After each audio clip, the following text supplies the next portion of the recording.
Good afternoon. I'm Eleanor D'Angelo, the student coordinator of the Roxborough House Roundtables at Jefferson East Falls. Today we're going to be talking about social media, and I'm going to introduce my co-producer, Savannah. Hi, I'm Savannah. I'm a second-year Law and Society major, and each episode is recorded and later posted on our YouTube channel for those who are unable to attend the live event. They are also aired on the first and third Sundays of each month from 8 to 9 a.m. on G-Town Community Radio, which is 92.5 FM WGGT, and gtownradio.com. Today's roundtable, The Rightful Death of Social Media, Section 230 and the Supreme Court, is hosted by Professor Evan Lane, and I'm going to throw it over to him. Thank you. First, I want to introduce our panel today. If we can start with Giselle and give you a major. Hi, I'm Giselle. I'm a first-year Law and Society major. Hi, I'm Brian. I'm a first-year Law and Society major. Hi, I'm Faith. I'm also a first-year Law and Society major. Hi, I'm Kadeja. I'm a third-year Communications major. Hi, I'm Nate. I'm a second-year Law and Society major. Hi, I'm Zach, senior Law and Society major. Hi, I'm Sheldon. I'm a first-year Law and Society major. Hi, I'm Chris. I'm a first-year Law and Society major. I'm Barbara, the dean. And a friend of the Law and Society major. And a friend of Law and Society majors everywhere. Everywhere. And of course, communications. And communications. Today we're going to be talking about a very interesting topic. It has to do with social media. I did not grow up with social media for obvious reasons because I'm a little over age 30. But I can cut it out. okay. Well, you just We'll go close back to, yeah. I'll close it a second. Doesn't this is never signed? From the knot, it's Mimi, there's a sign. Yeah, I couldn't find it. I walked around like 4 times. Okay, sit back there. That's it. Leave it. I want to sit back there. Is there room on the couch? Yeah, we could probably make room on the couch. Okay. There's plenty of room on this couch. Plenty of room. Glad to have you here. Okay. I have like 2 feet of space 24/7, so. Okay. On 3? Yep. So social media is something new to me, but not something new to you, and actually you've grown up with it, and the thought of not having it is an interesting proposition, and we're going to talk about that. I want to set forth the legal ramifications and why social media has a very unique role legally in our system. If the New York Times, Washington Post, or any magazine that's out there publishes something, they are responsible for what they say. And they could be sued for defamation under New York Times versus Sullivan and other laws. Social media is not responsible for what is on their platforms, and that's because of Section 230. And this is what it says. It's under Section 230, the Communications Decency Act. It was passed in 1996, and which would always suggest it's an old law, especially when dealing with the internet. And it says an interactive computer service can't be treated as the publisher or speaker of third-party content. This protects websites from lawsuits if users post something illegal, although there are exceptions such as child pornography and intellectual property exceptions. But other than that, anything they put on, if someone puts on social media a claim against somebody else, even though it's obviously false, they could sue that person for saying the wrong thing about them, but they can't sue the social media platforms such as Facebook, Twitter, TikTok, whatever it may be. And that's significant because usually the person making the comment has no resources. So the corporations such as Facebook and so forth, they have resources. So if you're going to sue, you're going to go after them. But they can't be sued. The way they look at it is that they are a public street. And if people want to come out on the street and say what they're going to say against each other, the street is not responsible for what is being said. As opposed to the New York Times, the Washington Post, it's their authors, their reporters, they're responsible for what they say. That has allowed these social media corporations to grow immensely. As we know, every one of us here, I'm sure, uses it. If they were to be sued for what is said on it, that would be the end of it. Because what would happen, it would be lawsuit after lawsuit after lawsuit, and after a while, they'd be sued out of existence. So if 230 disappears, so does social media. Social media has been blamed for radicalizing a number of individuals, and that case just went to the Supreme Court, where certain social media sites printed different types of false material, which led to some atrocities happening. The other Supreme Court case deals with another part of what they do, is they track where you go, and they use algorithms to suggest sites to you. Although they're not the writers of that content, they will give you other content providers who have said something that you might be interested in. And in that lawsuit is said by suggesting content that you're responsible for. But 230 clearly says they are not. The other thing is if they moderate a part of 230, now they don't have to moderate at all. They have no responsibility to that. They are private corporations. But if they moderate to remove objectionable material, if that's done in good faith, then they have no responsibility for that. And also, just one thing I want to set up from the very beginning. The First Amendment only applies to government action. None of these companies are government. So you can't say, I got kicked off of Twitter, they're violating my First Amendment rights to speak. No, they can't violate your First Amendment rights, because your First Amendment rights don't apply because Twitter, Facebook, whatever, are not government entities. Plain and simple, no matter what you hear, for example, former President Trump, when he was kicked off of Facebook for fomenting an insurrection, same thing with Twitter, he claimed they're going against my First Amendment rights. No, they're not, because he doesn't have First Amendment rights in that particular area because they are not government entities. However, last thing I want to introduce is Florida has put laws down through DeSantis, I don't know if they've survived the appellate review yet, that say that you can't kick various people off if they're conservative groups.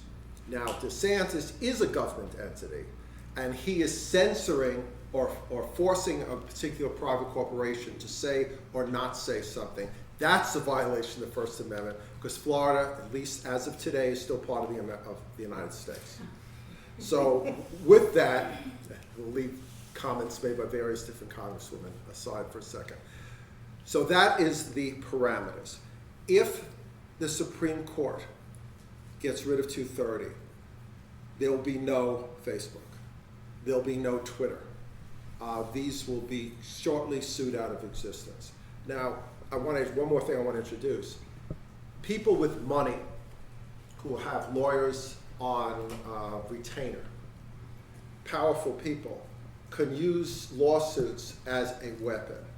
For example, if Facebook, without 230, says something truthful about President Trump, for example, and he doesn't like what they said, even though it's truthful, he could sue. And that costs money. And even at the end where it's proven it was true, it could cost tens and tens of thousands of dollars. And if there's a number of lawsuits filed, that could sue them out of existence, even if they tell the truth, which means that rich people with lots of money can control completely the narrative on the internet by using lawsuits if 230 doesn't exist. So you can see it's multi-layered here. 230 protects, but 230 also protects them by putting false narratives out there, by allowing the Russians to put all kinds of false information during the elections, allows defamation, it allows hate speech, it allows bullying. We can go on and so forth because that's why you're here. So the question I'm posing to the group is, has social media in your lives been a benefit? Has it been a detriment? If it was destroyed, if the Supreme Court says 230 is gone, or the legislature gets rid of 230, they could do that as well. As a matter of fact, a number of bills are being considered right now on that. What do you think about that? Good, bad, indifferent? So who would like to? Mimi? I don't think it's, there's one answer for this. Something that I've seen a lot is for like sex workers, having social media and being able to do stuff like OnlyFans and promote it on their TikToks or Instagrams has helped keep them safer. Instead of having to, work the streets at night, they're able to have this income from the comfort of their home, which I think is a good thing. a bad thing is I would definitely say it has just absolutely destroyed the body image of like this entire generation of young girls. I remember like I was looking for like eating disorder treatments online. The next day, my feed was flooded with weight loss pills, different plastic surgeries, or like something called like cool sculpting that's supposed to zap away your fat. And that's from trying to access resources that go against the exact opposite. So it's almost as if the algorithm is purposefully trying to keep young girls in the state of mind of hating their own bodies. Even talk about the psychological aspects of it, which is something I left out, which is really very, very important. Everyone seems happy on Facebook, right? I mean, and I have a family I'm friends with, and they always post pictures with the kids, and the kids are always there and smiling. And I said, God, look at that family. Like, they got it really going, you know? They really got it going. But I was there for one of the pictures, and it was like herding cats, and everyone screaming and carrying on. And finally, for that 1 second, that picture was taken, and it's out there, and you're going, how come they're able to get their together, right? How come they're able to do that? How come they're going out to dinner? How come they're going to the party? Why wasn't I invited? Why does everybody look so happy all the time that I'm not? So I just want to throw that out there. Who else wants to talk about there? Yeah, go ahead. I've had a very similar experience with body image and social media. If anyone was on Tumblr from 2013 to like 2015, you'll know that there were a lot of pro-Anna posts and pro-eating disorders, you know, like or guidelines to getting a thigh gap, and that was the thing when I was younger. It was a mess, and that has deeply affected me to this day. Like, around the time that I started seeing that, I've always had a complicated relationship with my body, as most people have probably experienced, but that kind of just enhanced everything that I was already feeling, and it made me so much more insecure, and I'm still dealing with that. But on the other side, like, there's a lot of really great resources, such as you have the ability to read other people's stories who may have had a similar experience. You can, this goes more into the internet, but you can research help and, you know, programs. But I've had a very similar experience. It stinks, and it's really hard. Social media really sucks you in. Once you're there, it's so hard to get out of it. So I think that part would be a good thing, like if Section 230 were to be overturned. But it would also be a bad thing because we wouldn't have a platform anymore to share truthful information, to spread other words out that are actually beneficial to our society. Unfortunately, social media is used both ways, but the bad parts kind of overweigh the good parts, in my opinion. I feel that a lot of what we're talking about is partly due to the introduction of the algorithm. It's a for-profit system. It's used to push information to get you to keep consuming on their platform. If you're not physically buying, then you are the product. They're selling your information. Facebook is totally guilty of that. But it's definitely like this algorithm that kind of keeps you sucked in, keeps putting off different information content that you would enjoy, which is why we see like such rabbit holes, or like what we call pipelines, into like harmless content leading into like very conspiracy theory pipelines and everything like that, or like alt-right pipelines. But I feel that social media, I've never grew up with a time without social media, so I don't know how it would be different without it. And I feel that social media brings together like communities that you don't necessarily see or connect with on like an everyday basis and everything like that. And it has really like connected different cultures, different people in like this wider like globalization movement. And I think globalization has really benefited our society in terms of economics, in terms of pop culture, kind of bringing people together. So I think that is like a huge benefit that unfortunately things like the algorithm and things that we're talking about right now kind of overshadow. But it also brings together white supremacist groups. It brings together QAnon. It brings together racists. You know, people who, and also it used to be, my son calls it the basement theory. He says if you are an idiot, you were relegated to the basement, and you didn't know that there were other idiots out there. But now you reach out with hateful ideas and go, hey, there's other hateful people out there. And you get together and you form hateful groups that do some hateful things. On the other side of that, those communities can be good, but as Savannah mentioned, the bad outweighs the good, unfortunately. I would have to agree with Giselle, because social media isn't just the monster that, like, when we were first introduced to it, we've seen like people trying to portray this idea of perfection. Social media, especially in like recent years, has evolved into more of like, first, it's actually really attached to our economy, and second, it's become like an entertainment industry as well. Like, there's so much that you can do outside of like the political climate of America. Like, social media can also be an escape if you don't want to look for things like that. Like, of course, there's hate groups, but you would have to like, I mean, it's hate groups that spread information that is available to everyone. But there's ways to avoid that and like see things that you actually want to see. So yes, there's bad, but I feel like the bad is there, but you can also see like good. In terms of like 230, I feel kind of going off what Brian is saying, like the lack of moderation and the lack of responsibility on these corporations I feel is the problem. Yes, it's so many people just all at once in like a forum, right? Which is like the really dangerous thing. How do you moderate that? It's so large. But if we take on a perspective that they have absolutely no responsibility to what shows up on their public forums, in tweets and everything like that, that's when we run into these issues where it's essentially the Wild West. But I do agree with Brian in saying that a lot of like I found a lot of communities online and everything like that, and I feel like all of us have like a similar experience and things like that, where like fandom spaces, I feel like that was so important to me, kind of finding things that I like that are not necessarily like so large within like my high school populace, which is only like 100 kids. Yeah, go ahead. Okay. I'm sorry, did I cut you off though? No, you're okay.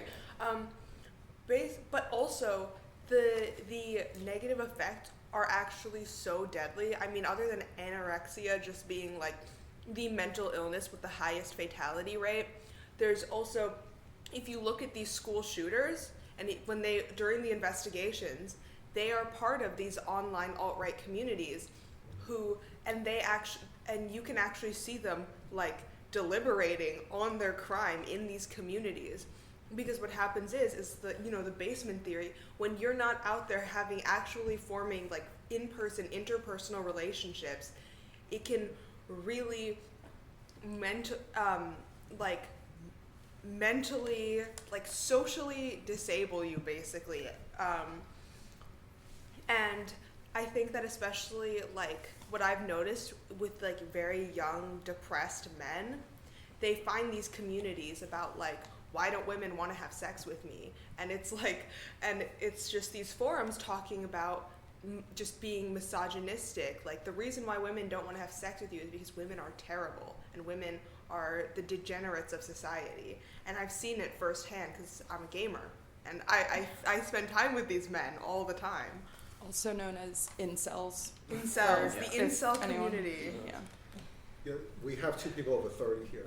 Yeah. Before we get to Barbara, we were able to get together with people before the incident, weren't we? We were, but those were the days when you actually had to be in front of the television to watch The Wizard of Oz at a certain time once a year. So that was a very long time ago.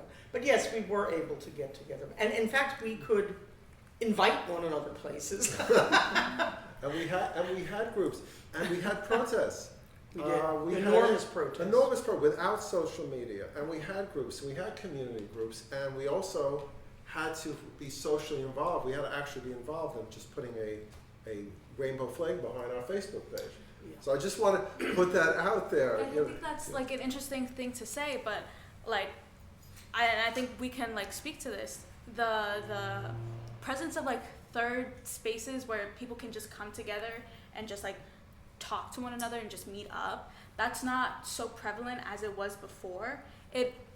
Try going to a bowling alley costs like $25 like per person. It's like and people don't necessarily have the time to do that anymore. We're so like out of like ability to. I'm taking macroeconomics, and we were talking about this, being like what the wages of the middle class have become so stagnant that in order to cope, the middle class has like put more women into the workforce and anything like that, or like started taking more hours.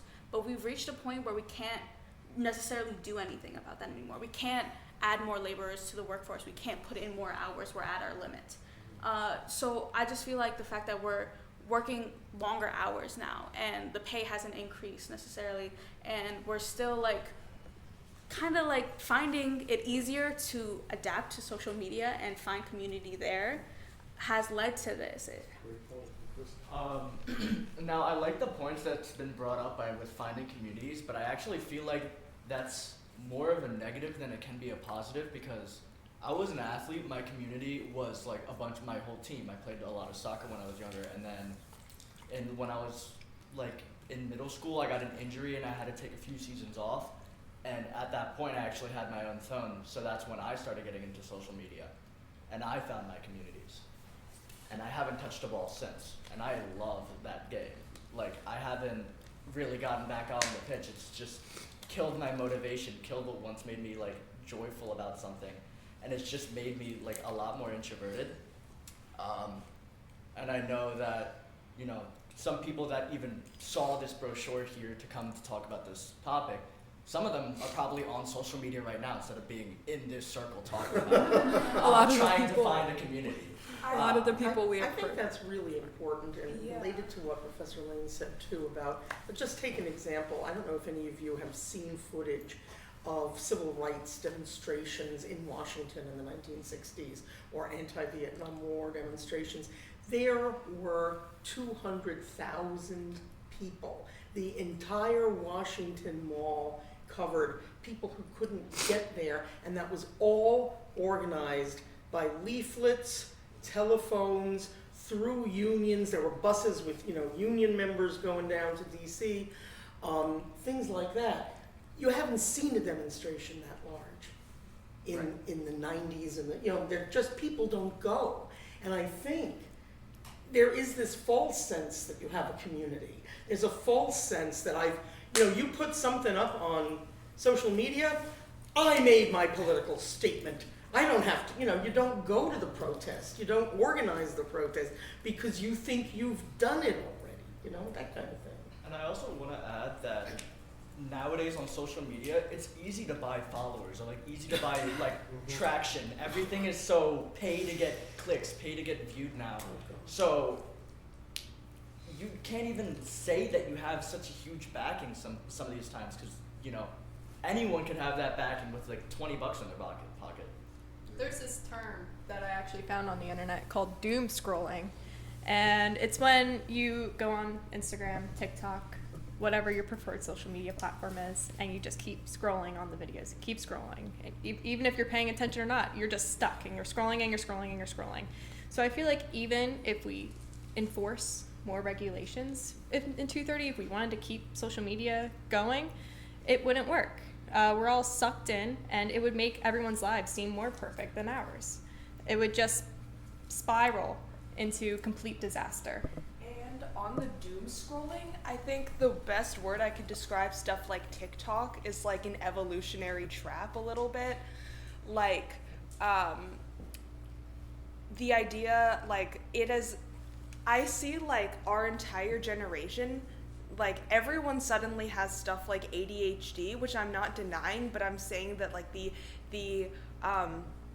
inattentiveness of our generation definitely stems from that, because it's literally the same chemicals that are being released when you do drugs. It's like you're constantly going for the next hit, which is why you keep scrolling, even if you're not genuinely interested in what you're watching, even if you're not taking in any information. It's feeding your brain, and I notice it so much, especially because I grew up like as an iPad kid, and it definitely impacted my ability to focus. Like I swear, like 5 minutes like on the treadmill, and I'm like already bored. I want to get off. I want to do something else. Right, and I definitely think kind of like going back to like the whole like doom scrolling thing and the whole like protests nowadays, I feel like nowadays every time something bad happens, like every time we have like a social justice issue, we're so used to doom scrolling that I think it kind of gives us more anxiety about it, and you kind of start to develop like this feeling of like there's nothing I can do, and then it's like except for like posts on social media. And I feel like that might be one of the reasons why people don't go out and do as much, is because like the doom scrolling just makes you feel even worse. Like it makes you not want to do as much because you're like, this is out of my control. I can't change anything. Like, yeah. Though, and speaking to you've posted your message on social media. That's your political view. The perfect example of that is the black squares during George Floyd. Where did that get us? Like, you're posting black squares, and about half of the people who were doing that showed up to protest. And are you really voicing your support, or are you doing it because everyone else is posting it? And I think that's a big issue right now as well. I think that social media really warps our perception of what reality is, and I think back to the whole posting the black squares, I think for a lot of people in their minds it was, oh, I've done something to contribute, but in reality that's not going to do anything. And I think that's a big problem nowadays of that, like Mimi, you mentioned how psychologically like damaging social media is, and I think it's because we no longer have that perception of what actually matters, because social media is just so damaging to us. We can't like separate it anymore. It's just become this like one big thing for our generation. And I think it's especially damaging for like the younger generation coming up, because I mean, I remember growing up around middle school there started to become social media, but it was a little more lighthearted. It was still kind of new. But for these kids growing up, I feel like they're so swamped with it, and I feel like it's going to possibly affect them more than it has us. Bringing it back to the point of introversy that Chris brought up, I don't think that introversy, like the way that social media has created, is necessarily such a bad thing. Yes, we're more individualized, but I feel like that allowed us to learn more about ourselves. Like social media preaches tolerance, but like we were taught tolerance before social media existed, and I feel like we were doing a good job, but we really didn't understand where these people were coming from until they themselves in front of us came and started, like, and it was like billions, well, not billions, but like hundreds of thousands of people from these communities coming, and like we can see that they actually exist, and it's not just one person standing in front of us talking. And bringing it back to like our individual selves, we got to explore more about ourselves because we got to learn things that we like. Like for example, he said he was out playing soccer, and then he stopped it. So what were you like on social media? When I don't say I've stopped going outside, but when I started spending more time alone, I found things that I liked, like anime. I thought anime was weird, but it turned out to be actually pretty fun, and it's like fun to watch, and it's like fun to pay attention to. So I mean that helped expand my attention span. It's not like just 5-minute videos, like a 5-minute video that I went and found something else that I liked, and I researched more, and I like watched more, and I learned more about myself from social media. Do you feel, and be honest, the pull towards the phone? Absolutely. Oh, absolutely. I already checked my phone twice. Yeah, me too. I remember last semester in Law 101, you made a very good point, and I think about this very often. You said to us, like, subconsciously, you don't even realize it, but how many of your phones are on the table right now, just so you can feel close to it, because it's just so addicting that subconsciously we're still even so, like, pulled towards it. There's even a pleasure in holding it. Am I right? Yeah. I like to How sleep weird is Phone that? phantom thing. I sleep with it under me. Yeah, under the Like pillow. Under my this? pillow. Under the pillow, yeah. And then the alarm vibrates the pillow and wakes you up. And then when it vibrates the pillow, I wake up and I've always tried. Sorry. Sheldon, go ahead. No, I was saying like personally because Chris mentioned like sleeping with it. He said for like the alarm. I was gonna say I personally have it set to the side. I did this because I was falling off the couch. I don't feel like stuffing it in my hoodie pocket because it's uncomfortable. But I was gonna say, speaking on the alarm thing, I personally set mine like just out of reach, so I actually have to move and grab it. I guess that's kind of like simulating like what someone would do with an alarm clock, where they'd have to reach. So like listening to like even overall, like I feel like I use social media a bit differently than everyone's mentioned here. I don't know how to describe it exactly, but like I haven't fully agreed with or fully like related with like some of the points you brought up. Tell us why. I'm trying to think of specific examples now, but like, the like being introverted thing. Like I've like finding communities is kind of like withdrawn you from soccer. I've noticed like the complete opposite, where if there are like some hobbies that I'm like really passionate about, whenever I see like videos or posts about it, it really inspires me. Like I'm an avid skier, and it's killed me seeing like I follow a whole bunch of professionals like on Instagram, and seeing them post like their competitions. It's been killing me that I haven't seen the snow in like close to 3 months now, and stuff like that. Like I've had the complete opposite reaction.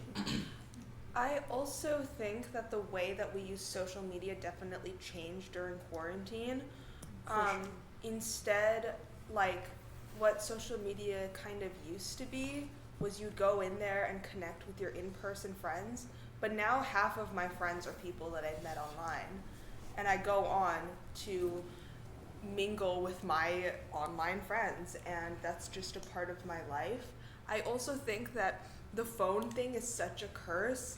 I hate hanging out with people that are on their phone all the time. When I'm like in a hangout setting, I literally like turn my phone off completely, and I thought that that's like decency kind of when you're hanging out with someone.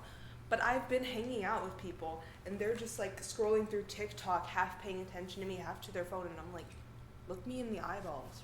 Go to a restaurant, yeah, and see what's going on. People sitting there, families are sitting there, everyone's got their own phone, and they're going through it. And And why go out to dinner? I don't understand. My father's 80 years old, and he's worse about it than me. I'm like, Dad, come to dinner with me, and he has his iPad there playing like Scrabble or whatever, while I'm trying to talk to him. It's funnier because the nicer the restaurant, the more I see families on their phone. I feel like the more you're spending money, the more you're like, you're in such a beautiful setting. You're eating like some of the finest food out there, and you're playing like Scrabble on your phone. I think the majority of people just don't live in the moment anymore, and I feel like sometimes I don't think there's anything wrong with taking pictures and documenting a nice moment, but at some point I feel like even myself, I have to remind myself, like, you're here to live in the moment and experience this firsthand. Like, you don't want to look back and remember seeing the pictures that you took. You want to look back and remember like the little joys of like being in this moment with friends or family. And just recently I went to the flowers show, and just everywhere you look, people weren't looking at the flowers, they were looking at it through their phones. And it's sad in a way, because it's like, here's all this beautiful like nature around us, and nobody's taking the true time to appreciate it. And yes, there's good photos, and like photography for a lot of people is art, and I appreciate that too, but like at some point we have to step back from that and live. Bringing it back to the point that Giselle made earlier, we've become so accustomed to multitasking. Like, we rarely have time to just do one thing. So when we do have the time to just do one thing, our brains are not accustomed to it. So we have to do multiple things. Like you said earlier, when you're just in a hangout session and someone's on their phone, just listening to you talk, it feels like you're going so slow. Like in a group conversation like this, there's more people talking, so there's more to pay attention to, and it's more to jump around to, and it's more stimulating. But we didn't have the luxury of just doing one thing at a time like I feel like previous generations had. We had to do a million things at once, which I feel like it helped our generation, and it has its pros and cons just like everything else. But I feel like social media has become a way to like stimulate ourselves from our overexhaustion that we've grown accustomed to. And I definitely feel like we see that in the kind of like, you ever like on TikTok watch the video as like a show, and then there's Subway Surfers on the bottom and everything like that? There's like two things. It is so hilarious, but it is just so telling of like what Brian is saying and everything like that. And like to what Faith is saying, like especially concert etiquette now, like after quarantine and everything like that, is just so horrible. We've forgotten how to like enjoy concert and like just be there. I disagree with that though, because I feel like being able to record an experience allows you to relive the experience. So a concert that is something you're paying $400 for an hour and a half of music, you are able to rewatch again. And so yeah, like I think it's not great that everyone has their phones out in the concerts like the whole time recording, but at the same time it allows us to make something that, I don't know, it's worth more to me when I'm able to like rewatch it, relive it, re-experience it, rather than just experiencing it for the hour that I'm there and then never seeing it again. But I that think is you're, go ahead, but I think you're unique though. I think most people who put the phone out are wanting to share it on social media to show that they're there. To show, like, look at me, I was here, I'm special. You know, I'm sure that's what you're doing, but that's part of the social media thing. People are doing crazy stuff, or just, I'm out to dinner, I'm eating crab. Look, who cares if you're eating crab? Why do I have to see a picture of your, you know, what your food is? But it's just saying, look at me and give me likes. There's this need for likes that is almost a verification of your worth, that you got a whole bunch of likes. And be honest, if you post something on social media, you got likes, it's a high, right? Yeah. I mean, it's crazy. On TikTok is, oh sorry. I was gonna say, like, I've blown up on different social media platforms before. I wouldn't say like fully blown up, not like, you know, world famous or anything like that, but I've gotten like a significant amount of attention, and it feels so great. And then it all just goes away, and then you feel like a failure. And then you're like, wait a minute, let me look back. Nothing changed. If I didn't blow up, I'd still be the same person. And I feel like it took me so long to come to that realization, to the point where the whole social media account blowing up and like dying out never mattered to me before I came to that realization. Like, I stopped caring about that whole identity before I realized how much it affected me. I feel like the whole need to go viral stems from like the fact that people, like influencers and social media, like they get paid to just do things that we do regularly. So I feel like the need to go viral stems from that. Sorry to cut you off. Oh no, I was just gonna say I agree, and it even like pervades your in-person interactions. Like I said, in high school when I blew up on TikTok and got a bunch of followers, I did politics. I ended up, before I got banned, people in school like thought I was cool, and I'd never gotten that type of attention before. I've never been like a popular kid, and it felt so good to have like the popular kids like recognize who I was and like want me in their friend group. And then when I got banned because I got mass reported by Trump supporters, it just went away. All of a sudden, no one cared about me anymore, and that feels horrible, like absolutely terrible. I also feel like the whole thing is like when you go on social media, like often like when you see other people like doing things, you get FOMO.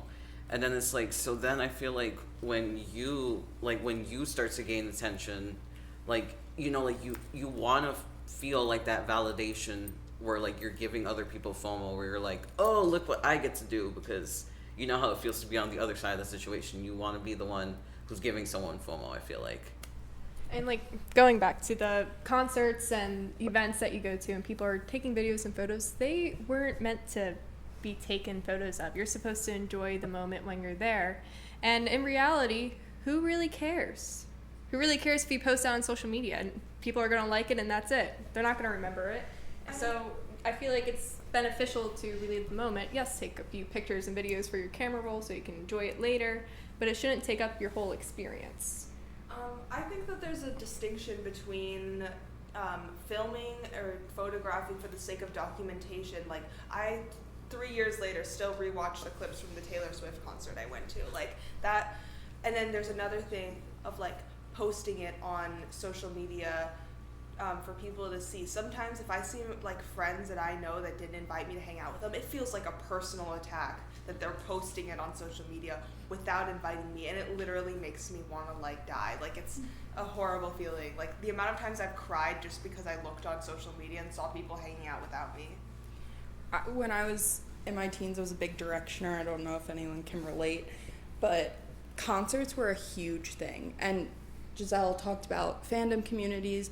That was a really great opportunity, but there were a lot of toxic people there as well.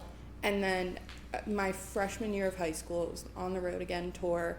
I went to a concert.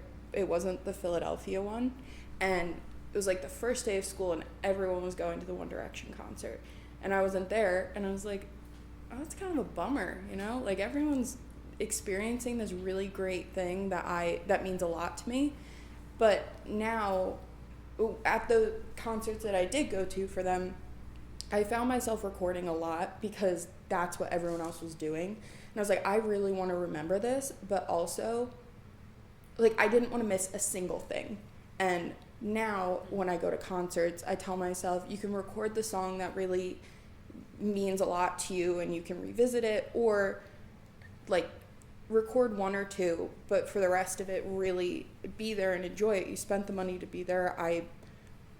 The artist means a lot to me, and I feel like in those moments where I'm not recording it and watching it through my phone, I look up and everyone in front of me has their phone up, blocking the view for everyone behind them, and it's like, okay, well, I'll watch it through your phone instead, and it stinks. One of the things that I think, I'm listening to you all, and there's a huge amount of engagement that you're talking about. There's positive, there's negative, but it's definitely engagement, whether you're sitting alone, engaged with the communities with you. And one of the things about social media, and one of the reasons that exception, of liability exists, at the New York Times, everything they publish is curated. They're held responsible for it because they are responsible for it. They have editors whose job it is to make sure that is their only job, and they have reporters whose job it is to be accurate to the best of their ability, or if they're editorializing, to be doing this all in good faith. The thing about social media that they say, but the editor, I've written letters to the editor, I've had one published, I've written other times it's not published. They get to decide if I get published or not. If I write a book, the press gets to decide if I get published or not. Social media lets you get published instantaneously. It is it. No one can keep you off it officially, right? You go on it, you interact, you can meet with your friends. So there is this level of immediate engagement and democratization. You get to do it. You get to publish. You get to express yourself. And I was wondering how you guys feel about that. And does it feel like there's a democratization going on, or that you're being exploited by companies that want to sell you things, that it really isn't a democratization at all? Sheldon. All right. On that front, I kind of use social media a lot for news, which I do my due diligence. I follow people that are legitimate, cite their sources, and post where they found their information.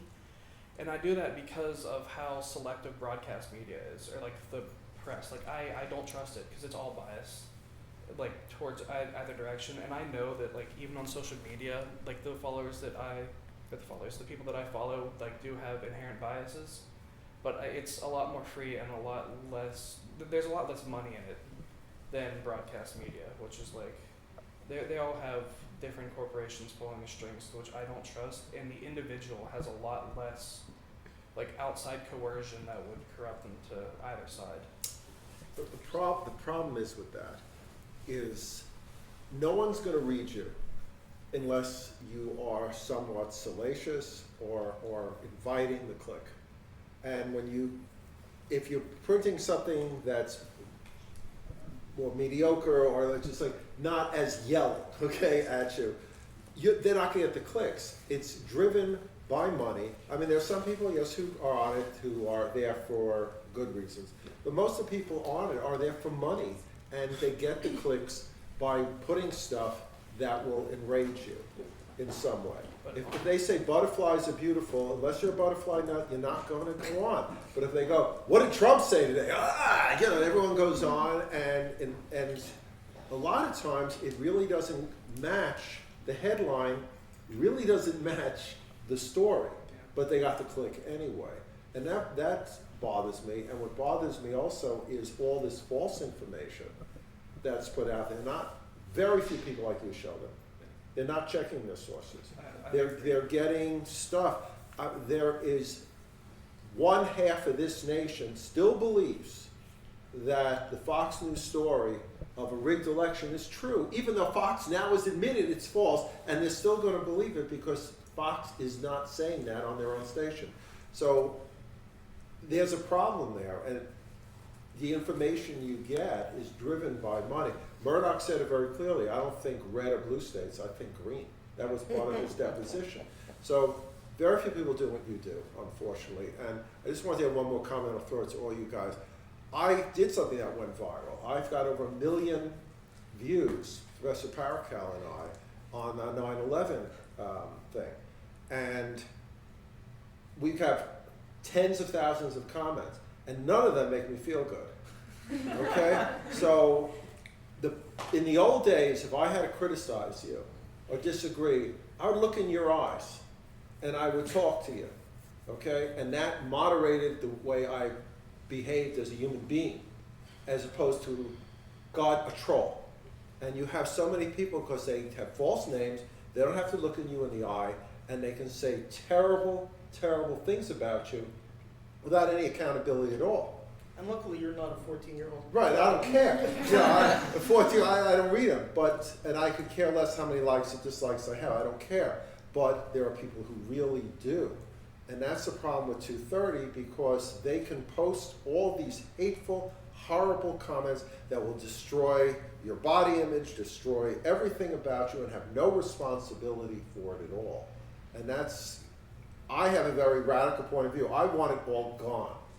You know, I say that, Eleanor and Zach, who were in 411 with me, first ever seminar, I wish it dead, all of it, because I think it's very destructive. But listening to you today, I see how you're so entangled with it that I don't know if that is possible. I really don't. I'd like to, as we go around, because we're running out of time, this has been really a conversation, running out of time, what do you want it gone? If you don't want it gone, how do you want it fixed? Let's start, Chris. I wouldn't say I want it gone. I'd say that there should be a lot more exceptions to Rule 230. I feel like there's maybe 2-3 exceptions that you read in the original pamphlet. There's so many other laws that can be broken that should be sued for that company that could be put underneath there, but it's just not. Because they could prop up anything for treason just for their home country. They can get away with it because they're the street, they're not responsible. I also believe that if we get rid of one social media thing, people are just going to migrate to a new one, or there's just going to be created a new one. So I feel like instead of abolishing all the media itself, we have to change the law itself. I think that a really good first step is to stop advertising on social media. I think that advertising is one of the worst things. First of all, people are so easily influenced. The amount of things people will buy just because someone said it on TikTok. Also, like I said, these advertisements go directly for your insecurities. Mm-hmm. Like I said, I was trying to look for eating disorder help resources, as in treatment, therapy, and instead of being advertised that, I was advertised weight loss pills, cool sculpting, liposuction. So it's such a late stage capitalism thing, wanting to keep us miserable so they can advertise the solution. Literally, it's like taking the pill that made you ill. To that end, that's why I'm really conflicted on the issue, because the way that I personally use social media, I feel it brings benefit to me, because I don't fall into these rabbit holes that keep me down personally, but it does lead to these alt-right pipelines that cause a lot of harm. But as for the personal thing, the whole advertising, I get the strangest ads, and it's because I think I don't use social media in the most consistent. They don't know how to send you. No, they really don't. I have gotten. I'm trying to figure you out. I've gotten Etsy ads. No, this has been going on for years. I got an Etsy ad for the smart water fountains, the bottle fillers. I've gotten that 20, 30 times, and it's the strangest ads because I don't know if it's because how I use it. It's because they can't read me, and I wish more people would use social media like that. But a lot of people just use it for the doom scrolling, for it to be mindless. I have also gotten the water fountains, and I've also gotten a Bluetooth fork in the same post. What? I don't know what the point of that is. I got a fire escape once. But mine are so personal. Ridiculous. Buy a fire escape on Bluetooth phone. Nate, how's you? My thought on it is I'm kind of conflicted as well on the issue, because it's I enjoy it because, like, personally, like, I like to watch a lot of true crime stuff. I like to learn about a lot of criminology stuff and law stuff. I'm newly law and society, so like, I enjoy that community. But at the same time, I do see a lot of toxic stuff on social media, even in the true crime law section of it. So I'm kind of conflicted as well on this issue. I think that it's kind of an issue in my opinion. Like, this generation hardly reads books, which I didn't think was that much of an issue until I started reading books. Something that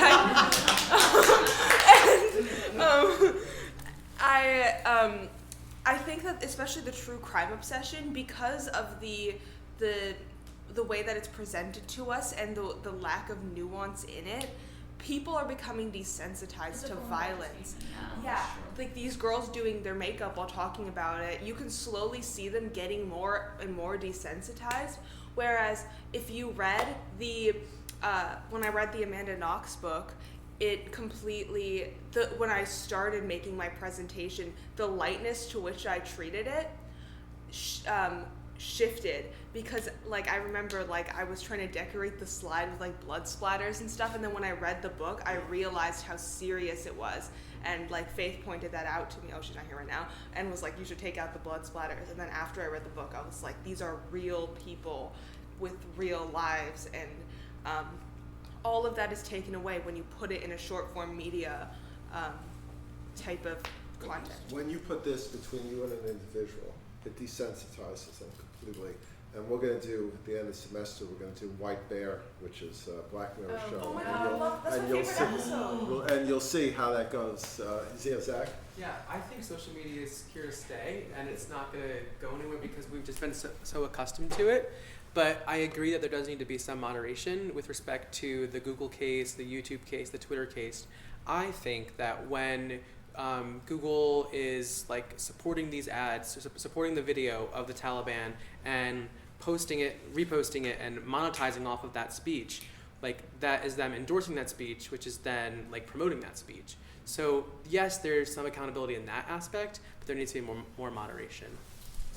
I would have to agree with Professor Lane. I say let it all burn. Yeah.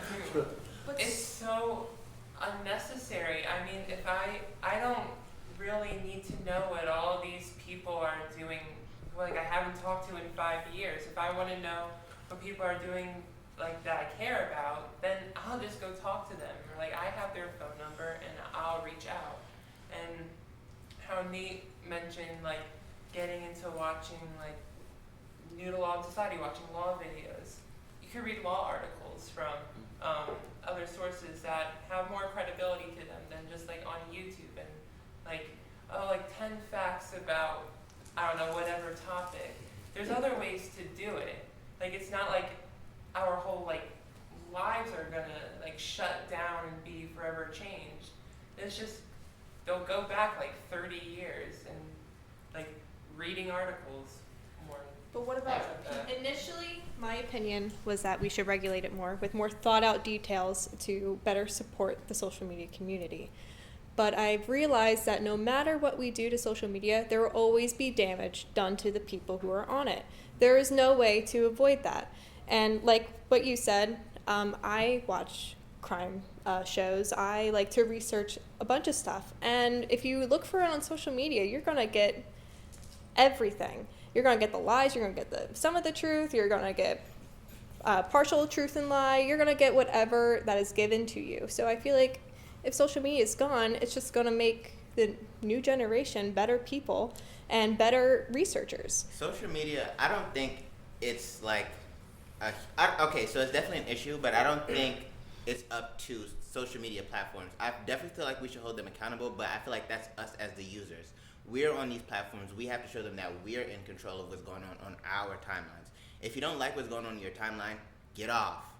Go touch some grass. Go outside. I feel like if people were more in tune with their real lives and we preach that more instead of destroy social media is evil, no, people are evil on social media. Yes. Get off of it. I do agree with that. To that point, like, I do think that getting rid of social media is a positive thing because of all the positives that have come out of social media, like speaking like historically, there's never been a platform where people who are experiencing violence firsthand can put it in front of the world unedited, without any like police force, without any journalist, like a journalist contradicting or editing what they're saying.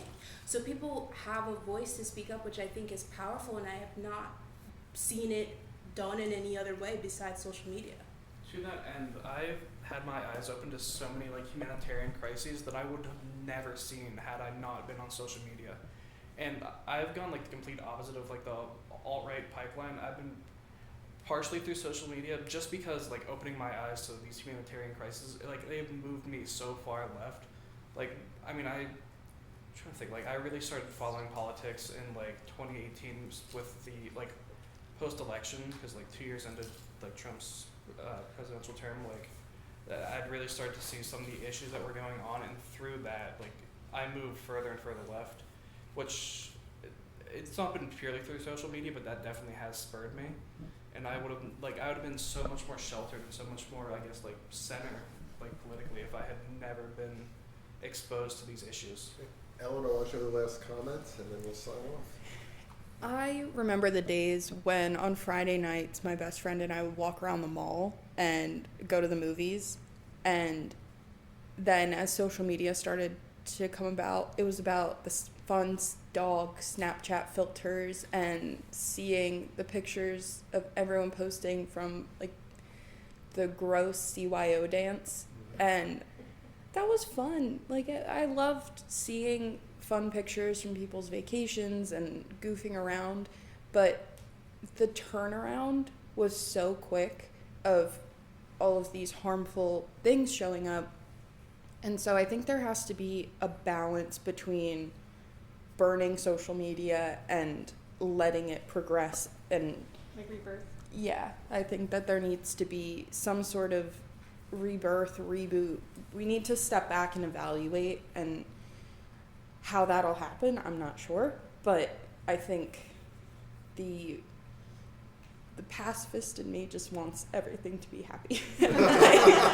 Just like, why can't we all be happy? I agree. I agree. There needs to be a rebirth. Final comments on it. Instead of social media, why don't you get together, look each other in the eye, go to the mall, go to the movies, touch some grass. Actually, on social media maybe other stuff. But you know my point of view. I want to thank you very much. This has been a very entertaining roundtable. Thank you very much for coming, and look forward to future ones. Thank you very much.